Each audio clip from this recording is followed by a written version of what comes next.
பாக்கியலட்சுமி சீரியலை பிடித்திருந்தால் இந்த வீடியோவை மறக்காம லைக் செய்து கொள்ளவும். முடிவுக்கு வருகிறதா பாக்கியலட்சுமி சீரியல்?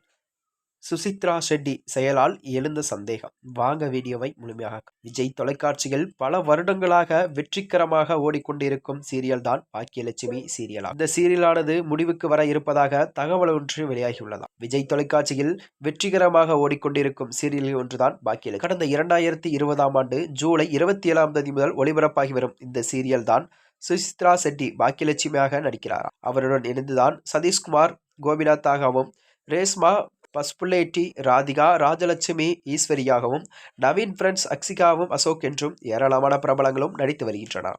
கிட்டத்தட்ட 1220 எபிசோடுகளை கடந்து 3 ஆண்டுகளுக்கு மேல் ஒளிபரப்பாகி வரும் இந்த சீரியல் தான் கூடிய விரைவில் முடிவுக்கு வர உள்ளதாகவும் கூறப்படுகிறதாம். அதற்கு ஏற்றாற் போலதான் ராதிகாவும் பாக்கியாவும் வாழ்க்கையை விட்டு விலகிவிட்டார்.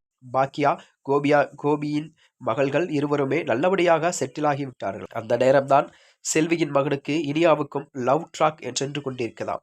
அது எங்க போய் முடியும் என்பது தெரியவில்லையாம். ஆனால் பாக்கியலட்சுமி சீரியலில் இடியாப்ப சிக்கலை இருந்து பல பிரச்சனைகளையும் தீர்த்து விட்டதால் இந்த சீரியலில் நாகி வேறு ஒரு சீரியலும் நடித்து வருவதாகவும் இந்த சந்தேகம் எழுந்துள்ளதாம். ஆம், பாக்கியலட்சுமி சீரியலில் கதையின் கதாநாயகியாக நடித்து வரும் சுசித்ரா ஷெட்டி இப்போது புதிய சீரியலில் நடிக்க தொடங்கியுள்ளாராம். அது ஒரு கன்னட சீரியல் ஆகும். இந்த தொடர்தான் சிந்து பைரவி என பெயரிடப்பட்ட நிலையில்தான் இதன் ப்ரோமோ ஒன்று வெளியாகியுள்ளது. கபடி விளையாட்டு போட்டிகளுடன் ப்ரோமோ வீடியோ தொடங்குகிறதாம். கன்னட சேனலான உதயாவின் இந்த தொடர் தான் ஒளிபரப்பாகுள்ளது என்று குறிப்பிடத்தக்கது. இதனைத் தொடர்ந்துதான் இந்த சீரியல் பாக்கியலட்சுமி சீரியலானது முடிவுக்கு வரப்போகிறது என்றும் இணையதளத்தில் செய்திகள் பரவலாகி வருகின்றன.